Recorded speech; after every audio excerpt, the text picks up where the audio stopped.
Assalamualaikum guys, it's me Vikram Kumar from Shine Higher Secondary School, Kasamabad, Hyderabad. जी guys, कैसे हैं? उम्मीद है ठीक ठाक ही होंगे, अच्छे होंगे। तो हम मैथ समझ रहे हैं, मैथ कंटिन्यू है, मैथ समझेंगे। तो आइए मिलके मैथ समझते हैं, सीखने की कोशिश करते हैं। कंसंट्रेशन से बैठें, पेन और पेपर कॉपी आपके साथ रखें। अगर कोई चीज़ समझ नहीं आए वहाँ पर नोट करें एंड नोट करें, प्रैक्टिस करते जाएं। सही है? ठीक है गाइस।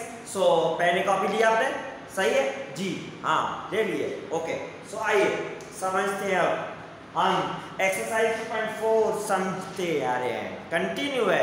तो एक्सरसाइज 2.4 का क्वेश्चन नंबर 15 आज की क्लास में समझेंगे। सही है। तो क्वेश्चन नंबर 15 एक थ्योरेटिकल स्टेटमेंट है, पहले उसको रीड करें। क्या कह रहा है, क्या पूछ रहा है, क्या कह रहा है, कैसे सॉल्व करेंगे। सही। तो मैं पहले क्वेश्चन को समझेंगे। तो क्वेश्चन को समझिए, कह रहा है find the value of angle calculate करनी है from the line with slope -2/3। एक लाइन फ्रॉम द लाइन, जो लाइन से एंगल कैलकुलेट करनी है स्टार्ट हो रही है, उस लाइन का स्लोप दे रहा है from the line with slope and to the Y axis. सही है, ठीक है। सो आइए इसको डायग्राम में ड्रा करेंगे, समझिए कैसे डायग्राम ड्रा होगी। सॉल्यूशन। अब देखिए, एक लाइन सेगमेंट एंगल कैलकुलेट करेंगे from a line with Y axis बात कर रहा है, तो कार्टेशियन कोऑर्डिनेट सिस्टम ड्रा करेंगे हम। X axis negative, Y axis and Y axis negative. सही है। कार्टेशियन कोऑर्डिनेट समझते आ रहे हैं, सिंपल है, ज़हन में होना चाहिए। ठीक है, तो आप ये पेन उठाइए, ठीक है, रखिए, लिखते जाएं, समझिए भी, लिखते भी जाएं। अब ये लाइन सेगमेंट ड्रा करें, this is the line segment.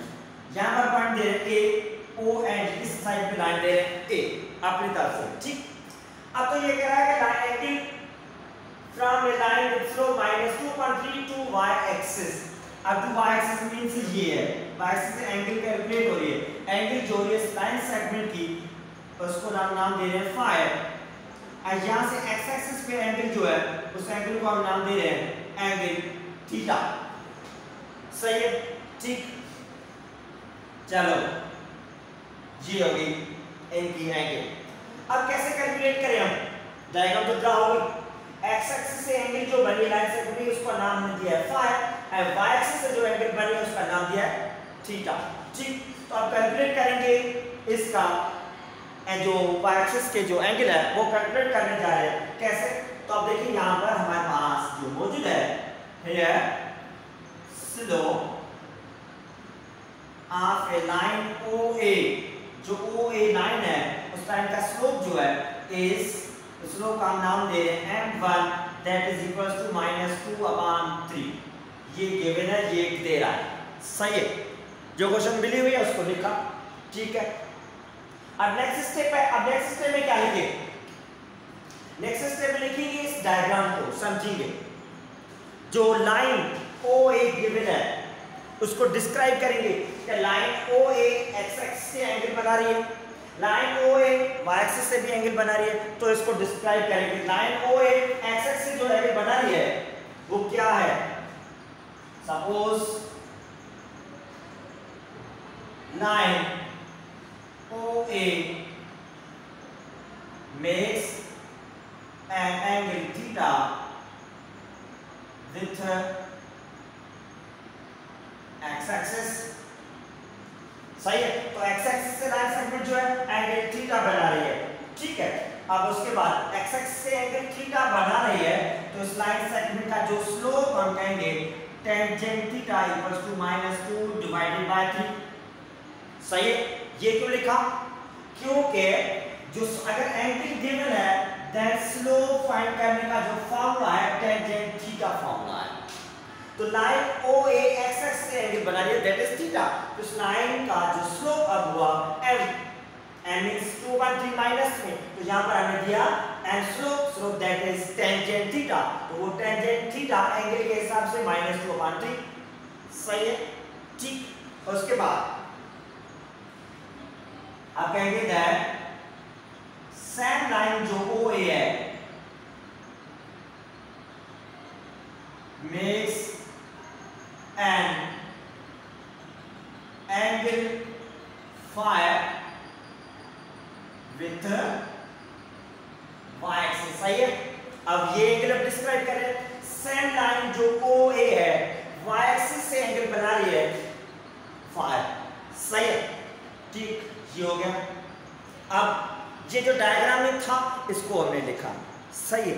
अब देखिए डायग्राम की हेल्प से समझेंगे जो लाइन ड्रा किया है, दो एंगल्स ड्रा किए हैं, इन एंगल एंड लाइन के हिसाब से हम ड्रा करने जा रहे हैं। Therefore, अब देखिए ये measurement angle theta and measurement angle phi, measurement angle theta and measurement angle phi जो है दोनों की समेशन, अगर दोनों एंगल्स को आपस में प्लस करेंगे तो एंगल कितनी होगी जी, कितनी होगी नहीं पता, तो देखिए ये quadrant number 1, quadrant number 2, quadrant number 3, quadrant number 4, total 4 quadrant है कार्टेशियन कोऑर्डिनेट सिस्टम में। 0 डिग्री से 90 डिग्री जहां तक पहुंचे तो मींस 90 डिग्री का एक क्वाड्रेंट है। 90 से 180, 90 से 180 मींस 90 डिग्री यहां पर भी है, तो हर एक क्वाड्रेंट 90 डिग्री का है। बात ध्यान रखें, भूले मत, फर्स्ट ईयर में पढ़ा आपने। तो मींस टोटल जो डिग्रीज हुई 360 डिग्री, तो हर क्वाड्रेंट जो है 90 डिग्री का है। टोटल 4 क्वाड्रेंट है, सो 90 मल्टीप्लाई 4 मींस 360। सही है। तो हमने सिर्फ एक क्वाड्रेंट की बात की है, इसलिए एक क्वाड्रेंट को दो सेपरेट पार्ट्स में डिवाइड हो चुका है। तो एक एंगल फाई, दूसरी एंगल थीटा, दोनों को प्लस करेंगे, कितनी एंगल होगी 90 को डिवाइड किया है। सो अब देखें angle phi plus measurement angle theta equals to 90 degree. सही है, डायग्राम से समझा, सिंपल था। सो अब देखिए हम कैसे इसको सिंपलीफाई कर रहे हैं, ये बात समझ में आई पक्का जी? हाँ, तो आगे देखिए अब क्या कर रहे हैं, हमें क्या फाइंड करना है, y एक्सिस के हिसाब से कैलकुलेट करने जा रहे हैं। तो लाइन जो y एक्सिस है एंगल कौन सी बना रहा है फाई, तो फाई अपनी जगह पे है। इसके साथ जो थीटा प्लस हो रहा है, थीटा को अगर उस साइड में शिफ्ट करेंगे तो क्या हो जाएगी माइनस। सही है, ठीक। अब क्या करेंगे, इस टर्म में हम टेक आउट करें by taking tangent on both side, दोनों साइड पे टेंजेंट टेक आउट कर रहे हैं। सही है। अब देखिए टेंजेंट फाई इक्वल्स टू ये tangent 90 degree minus theta, measurement angle हटा दे सिर्फ थीटा लेते हैं। सही है, ठीक। तो इस स्टेप में simply tangent on take out की है। सही है, तो टेंजेंट टेक आउट किया। आप देखेंगे tangent phi equals to tangent 90 degree minus theta, ये एक फार्मूला है। सही है, क्या फार्मूला है, tangent 90 degree minus theta cot theta के इक्वल है। ट्रिग्नोमेट्री में फर्स्ट ईयर में पढ़ के आ रहे हैं। सही है, जहन में नहीं है भूल के, तो फर्स्ट ईयर का किताब कहीं दराज में फेंक दिया, उसको निकालें, चेक करें। तो टेंजेंट 90 माइनस थीटा किसके बराबर, फॉर्मूलेस देखें, रिवाइज करें। सही है, तो दराज से निकालना है, चेक करना है कहां पर है, मिट्टी साफ करनी है, मिट्टी साफ करके फिर देखें कॉट थीटा के इक्वल है। सही, तो यहां पर आ गया। अब नेक्स्ट स्टेप में tangent phi is equal to cot theta, तो कॉट जो वैल्यू है तो 1 अपॉन टेंजेंट थीटा। सही है, cot is reciprocal of tangent. ठीक है, फर्स्ट ईयर में पढ़ के आ रहे हैं। So tangent phi equals to 1 divided by tangent theta. अब देखिए ये टेंजेंट थीटा इसीलिए यहां पर लिखी थी, तो टेंजेंट थीटा जो स्लोप है टेंजेंट थीटा के इक्वल है। So tangent theta equals to -2 upon 3। So ये आ गई -2 upon 3। So tangent phi equal to 1 से जो नंबर डिवाइड हो रहा है वो खुद डिवाइड में हो रहा है। 1 से जो नंबर डिवाइड में है वो खुद डिवाइड में पड़ा है, तो उसको आप रेसिप्रोकल करें, सीधा हो जाएगा। देखिए अगर मल्टीप्लाई करेंगे तो 3 डिवाइडेड बाय 2, नेगेटिव साइन सामान मौजूद है, रेसिप्रोकल हो गया। सही है, मल्टीप्लाई में चेंज होगा तो। सो एंगल फाई कैलकुलेट करनी है is equal to tangent inverse phi, अपनी जगह पे टेंजेंट अगर शिफ्ट करेंगे ऑन द अनदर साइड तो टेंजेंट इनवर्स हो जाएगा। 1 मल्टीप्लाई बाय 3 मींस 3 अपॉन में 2. So phi equals to tangent inverse of -1.5. 3 को 2 से डिवाइड करेंगे तो ये एंगल मिलेगी। सही है, सिंपल था। Angle from line with slope to the y axis, line से y एक्सिस की जो एंगल है वो ये फाई एंगल है। फाई की वैल्यू कैलकुलेट की आपके सामने है। सही है, सिंपल था। सो आप पेन और कॉपी जो उठाई आपने उस पर लिखना शुरू कर दें। समझ में आ गया? समझे जी? नहीं समझे? ऐसे कैसे नहीं समझे होंगे? बिल्कुल कंसंट्रेशन से समझें और लिखें, ठीक है। अब नेक्स्ट पार्ट भी समझेंगे इसके साथ, आइए वो भी समझेंगे। सो जी गाइस, अब स्लोप कैलकुलेट करना लाइन जिसका स्लोप हमने लिखा है -2.3 टू द x एक्सिस। सही है, तो x एक्सिस का स्लोप क्या है? ऐसा नहीं आपको नहीं, देखें कैसे कैलकुलेट करेंगे। देखें, slope of x axis is, let slope of x axis is m2 नाम दे रहे हैं। सही है, सो देयरफॉर x एक्सिस का स्लोप m2 जो वो 0 है। एसएन में पढ़ के आ रहे हैं प्रीवियस प्रॉब्लम से, इसी एक्सरसाइज में। सही है, तो m2 is 0 and the slope of a line is, line जो स्लोप उसका m1 दैट इज -2.3, ये गिवन है।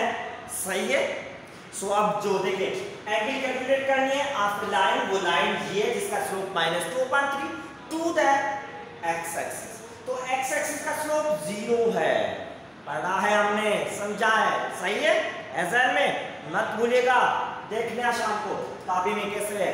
सो m1 is -2.3 is given slope of a line segment। अब एंगल कैलकुलेट करनी है। कैसे एंगल कैलकुलेट करेंगे? फार्मूला इस हिसाब से।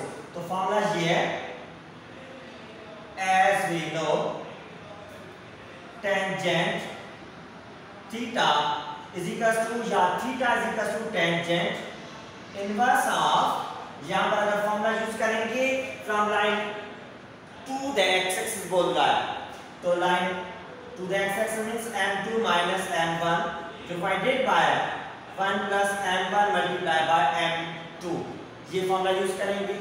ठीक है, अब देखिए ये टेंजेंट इनवर्स m2 की वैल्यू 0 माइनस m1 की वैल्यू -2/3, ठीक, डिवाइडेड बाय 1 प्लस m1 की value -2 divided by 3 multiply m2 की वैल्यू 0 है। सही है, तो इस सिस्टम में सिंपल वैल्यू सब्स्टिट्यूट की है, परेशान मत होना, परेशान होने की जरूरत नहीं है। सिंपल वैल्यू लिखी है, m1 की जगह पे m1 की वैल्यू, m2 की जगह पे m2 की वैल्यू। सही है, ठीक है, आलसी बन के मत बैठे, कंसंट्रेशन से बैठे, समझे, सिंपल है। देखिए टेंजेंट इनवर्स 0 की कोई वैल्यू नहीं है, खत्म, छोड़ दे। अब ये माइनस है तो माइनस इंटू माइनस प्लस हो गया, तो 2/3 होल अपॉन में 1 प्लस मल्टीप्लाई माइनस के साथ हो रहा है, मल्टीप्लाई करेंगे माइनस इंटू माइनस, माइनस हो गया, 2/3 मल्टीप्लाई बाय 0 ये 0। सही है, सो अब देखिए tangent inverse 2/3 divided by 1 minus 0 means simply 1। सही है, ठीक। अब किसी के नंबर में अपान में कुछ भी नहीं है तो उसका मतलब क्या होता है? कोई भी नंबर है उसके अपान में कुछ भी नहीं लिखा हुआ, क्या होता है जी? 1 होता है। तो देखिए यहाँ पर ये 1 लिखा हुआ है, 1 लिखने की जरूरत नहीं है, बाय डिफॉल्ट पता है 1 होगा। So tangent inverse 2 divided by 3 divided by 1 लिखने की जरूरत नहीं है। So angle theta is equal to tangent inverse -2/3। तो ये एंगल मिली of a line segment with respect to the x axis के हिसाब से। ठीक है गाइस, सो ये सिंपल था question number 15 part 1 and part 2 दोनों समझे। ओके गाइस, अल्लाह हाफिज़।